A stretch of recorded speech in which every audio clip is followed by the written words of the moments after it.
Para comprender la estructura de la mano, primero se revisarán los huesos y las articulaciones, después se examinarán algunas poleas importantes y luego los músculos. Posteriormente se agregarán los vasos y nervios y por último se revisará la piel. Los términos que se emplearán para la orientación son medial y lateral para los lados de la mano, siendo lateral el lado del pulgar, y palmar y dorsal para anterior y posterior. Antes de observar los huesos y articulaciones de la mano, examinemos su nomenclatura. Aquí se muestran los 8 huesos del carpo y aquí los 5 metacarpianos. Cada dedo tiene 3 falanges, proximal, medial y distal. El pulgar solo tiene 2 falanges, proximal y distal. Las articulaciones de la mano tienen nombres largos. Las articulaciones entre el carpo y el metacarpo son las articulaciones carpo-metacarpianas.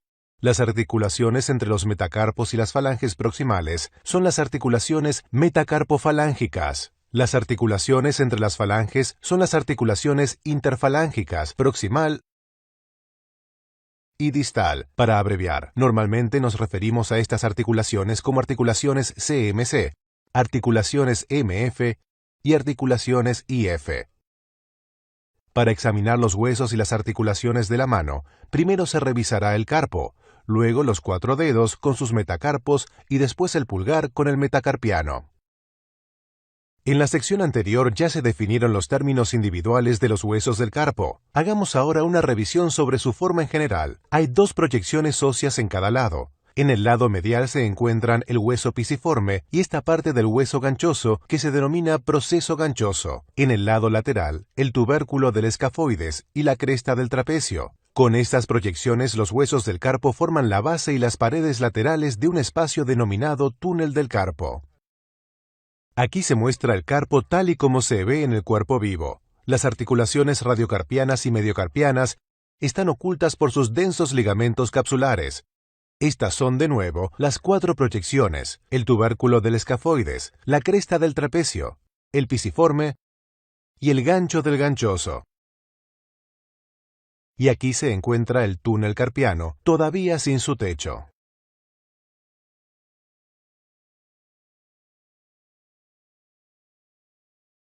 Ahora desplacémonos para revisar los metacarpianos 2 al 5 y sus articulaciones carpometacarpianas. Se muestran aquí. Las bases de los metacarpos 2 al 5, unidas de forma estrecha, se articulan aquí con la fila distal de los huesos carpianos. La base del primer metacarpiano, correspondiente al pulgar, se articula separadamente aquí con el trapecio. Estas 4 articulaciones carpometacarpianas permiten solo una pequeña cantidad de movimiento. El quinto metacarpiano es el más móvil. El cuarto es menos móvil, y el tercero difícilmente se mueve al igual que el segundo. Así, cuando las articulaciones carpometacarpianas se flexionan, la cabeza de los metacarpianos reposa en una curva. Este fuerte ligamento es el ligamento transverso profundo del metacarpo. Evita que las cabezas de los metacarpianos 2 al 5 se separen. Al cruzar cada articulación metacarpofalángica, el ligamento se continúa con una estructura que conoceremos dentro de poco, la fascia palmar. Como no incluye el primer metacarpiano, el ligamento no evita los movimientos de alejamiento del pulgar de la mano. Observemos ahora los huesos y las articulaciones de los dedos. Las falanges proximales y medias son planas en su cara anterior. Los tendones flexores pasan por aquí. La vaina que recubre los tendones flexores se inserta en estos bordes. La punta de la falange distal es aplanada. La pulpa fibrosa de la punta del dedo se sujeta aquí. El lecho de la uña se inserta aquí. Ahora examinemos la articulación metacarpofalángica o MF. Se muestra aquí. Es la articulación en la cual el dedo se separa de la mano. Retiraremos los otros dedos para poder observarla completamente. La superficie articular de la cabeza de los metacarpianos está curvada en 2 planos, de lado a lado y de adelante hacia atrás. La base de la falange proximal tiene una superficie articular cóncava que también se curva en 2 planos. La forma de los huesos permite un gran rango de flexión y extensión de la articulación metacarpofalángica. También permite movimientos de lado a lado, que son mayores cuando las articulaciones se extienden y menores cuando se flexionan. Examinaremos por qué ocurre esto en un momento. Observemos por ahora la articulación en el cuerpo vivo. Las articulaciones metacarpofalángicas tienen una cápsula que es laxa en la parte posterior, con objeto de permitir la flexión de la articulación. En la parte anterior, la cápsula se engrosa notablemente como una zona dura de fibrocartílago, la fascia palmar, también denominada ligamento palmar. La fascia palmar se mueve junto con la falange proximal cuando la articulación se flexiona. Aquí se muestra la fascia palmar con una incisión para mostrar su grosor. Como se verá, algunas estructuras importantes están unidas a la aponeurosis palmar o emergen de ella. Una de estas ya la hemos visto, el profundo ligamento transverso del metacarpo que se encuentra aquí. Aquí se ha retirado la mayor parte de la cápsula articular, de modo que pueden visualizarse los dos ligamentos colaterales que mantienen la articulación MF unida. Los ligamentos colaterales van oblicuos del dorso de la cabeza de los metacarpianos a la parte frontal de la base de la falange proximal. Los ligamentos colaterales se relajan cuando la articulación está extendida, pero cuando está flexionada, estos se tensan. Así que cuando la articulación está extendida, los movimientos de lado a lado ocurren sin dificultad. Por el contrario, cuando la articulación está flexionada, la tensión de los ligamentos dificulta los movimientos de lado a lado. Es necesario comprender los nombres dados a estos movimientos de lado a lado de las articulaciones MF. Separar los dedos de la línea media se denomina abducción. Acercarlos a la línea media es aducción. Estos son términos útiles para describir los movimientos de los dedos. No obstante, cuando se habla de un solo dedo, suele ser más sencillo hablar de desviación medial y desviación lateral. Continuemos con las articulaciones interfalángicas. Las articulaciones interfalángicas proximal y distal son muy parecidas.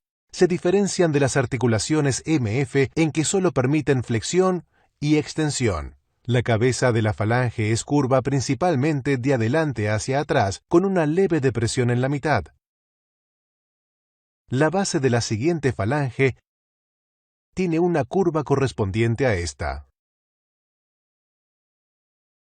La cápsula de una articulación interfalángica es muy similar a una articulación MF, pero los ligamentos colaterales son diferentes, porque están igualmente tensos durante la flexión y la extensión.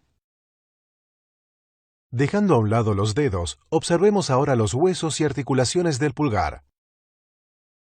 La primera articulación carpometacarpiana es la que otorga al pulgar su posición anatómica y su gran movilidad.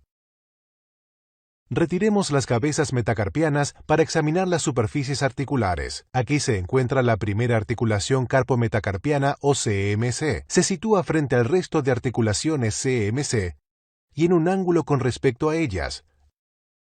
Gracias a esto, el pulgar y su metacarpo se encuentren frente a los dedos y sus metacarpos. Debido al ángulo de la articulación carpometacarpiana, el pulgar no mira hacia adelante, como los dedos, sino que está situado lateralmente con respecto a la mano. La superficie articular del trapecio es curva en dos planos, de lado a lado y de atrás hacia adelante. La base del primer metacarpiano es curva de la misma manera. La forma de las superficies articulares permiten al primer metacarpiano moverse en este plano y en este plano. En un momento vamos a dar nombre a estos movimientos, pero primero examinemos brevemente las otras dos articulaciones del pulgar. La articulación MF del pulgar no es como las articulaciones MF de los otros dedos, es más parecida a una articulación interfalángica, permite solo flexión y extensión. En su aspecto flexor se localizan dos pequeños huesos sesamoideos, embebidos en la cápsula articular. La articulación interfalángica del pulgar es como una articulación IF de los dedos. Retomemos la articulación CMC. Examinemos cómo se mueve el primer metacarpiano y qué nombres tienen los movimientos. El movimiento que se aleja del segundo metacarpiano se denomina abducción. El movimiento que se acerca al mismo es aducción. Los movimientos en ángulo recto con respecto al eje son denominados flexión y extensión. Estos dos conjuntos de movimientos suelen darse de forma combinada. En la medida en que realiza estos movimientos, el primer metacarpiano rota alrededor de su propio eje, tal y como se muestra en la imagen. Cuando está abducido y flexionado, rota medialmente. Cuando está aducido y extendido, lateralmente. Esta rotación no puede suceder aislada, sino que forma parte de otros movimientos más grandes. Esto sucede debido a la curiosa y compleja forma de las superficies articulares de la articulación CMC. Este importante y complejo movimiento del pulgar se denomina oposición. Es una combinación de abducción, flexión y rotación medial. Todo ocurre simultáneamente aquí en la articulación CMC. Debido a la rotación, la punta del pulgar termina apuntando hacia los dedos. Una vez el pulgar está en oposición, la flexión de las articulaciones MF e IF pone la punta del pulgar en contacto con los dedos.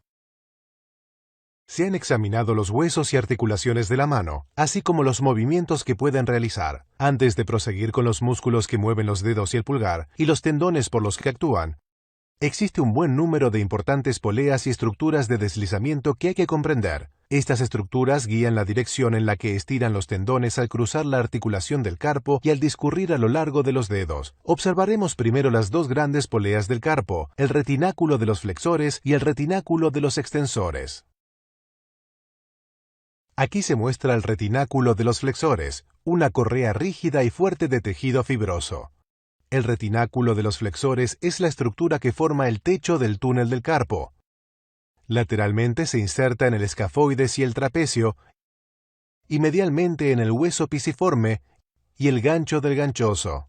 Como se verá posteriormente, el nervio mediano y todos los tendones flexores de los dedos y el pulgar tienen un trayecto a través del túnel del carpo hacia la mano. El retináculo flexor se ramifica en dos lugares, aquí y aquí, para delimitar dos pequeños túneles. El lateral, encierra el tendón del flexor radial del carpo. Más superficial, en el lado medial, encierra la arteria y el nervio de ulnar. Retomaremos el retináculo de los flexores en un momento para examinar algunas estructuras importantes que se originan allí, la aponeurosis palmar y algunos de los músculos tenares e hipotenares. Examinemos ahora el dorso del carpo, donde podemos observar la otra gran polea, el retináculo de los extensores. Discurre oblicuo desde esta cresta en el radio hasta el proceso estiloides de la ulna, el hueso piramidal y el ganchoso. El retináculo extensor tiene un buen número de extensiones profundas que se insertan en el borde inferior del radio. Esto divide el espacio por debajo del retináculo en varios pequeños túneles separados. Los tres extensores de la muñeca, junto con todos los tendones extensores de los dedos y el pulgar, discurren por debajo del retináculo de los extensores. Revisemos ahora las estructuras anatómicas en dedos y pulgar que mantienen a los tendones flexores y extensores en su lugar, así como permiten su movimiento y guían su dirección al estirar. En cada dedo, esta estructura, la vaina tendinosa del flexor, provee a los dos tendones flexores un túnel liso y cerrado que les permite moverse. La vaina comienza proximal a la articulación metacarpofalángica y se extiende todo el camino a la falange distal. Dividiremos la cubierta para observarla mejor. Algunas partes de la cubierta son gruesas y fibrosas, mientras que otras son delgadas y colapsables. En este dedo vamos a extraer las partes delgadas de la cubierta y solo dejaremos las partes gruesas. Estas actúan como poleas para los tendones flexores, como veremos. En cada articulación, la vaina está adherida al borde de la fascia palmar. Entre las articulaciones, la vaina se sujeta a lo largo de cada falange. El piso del túnel para los tendones flexores está formado por las fascias palmares y por la superficie aplanada de las falanges. El pulgar tiene una vaina tendinosa similar para su propio tendón del flexor largo.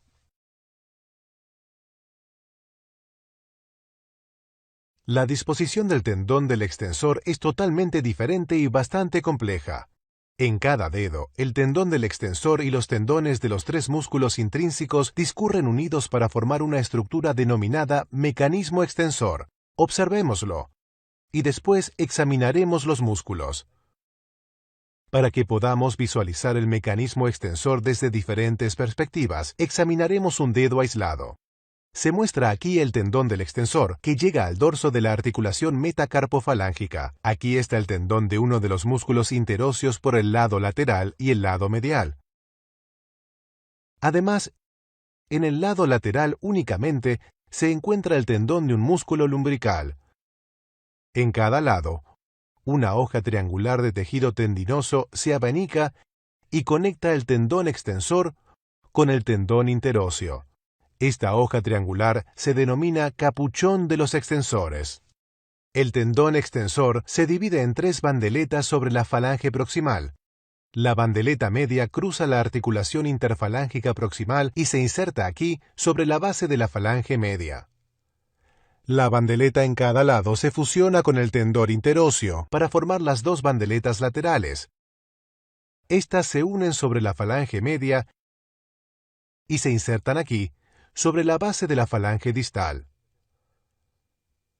El pulgar no tiene un mecanismo extensor tan complejo, y la inserción de sus dos tendones extensores es relativamente simple, como se verá. Antes de continuar con los músculos, observaremos una última estructura, la fascia palmar o aponeurosis palmar. Es una hoja triangular densa de tejido fibroso que cubre la parte central de la palma de la mano. Proximalmente es continua con el retináculo flexor y con el tendón del palmar largo. Distalmente se separa en bandas que se insertan en los bordes de la fascia palmar de las articulaciones metacarpofalángicas. La fascia palmar protege de lesiones los nervios, tendones y vasos que encierra. La piel de la palma de la mano está firmemente adherida a ella. Una vez revisado huesos, articulaciones y poleas de la mano, procedamos a observar los músculos. Antes de hacerlo, revisaremos lo visto hasta ahora.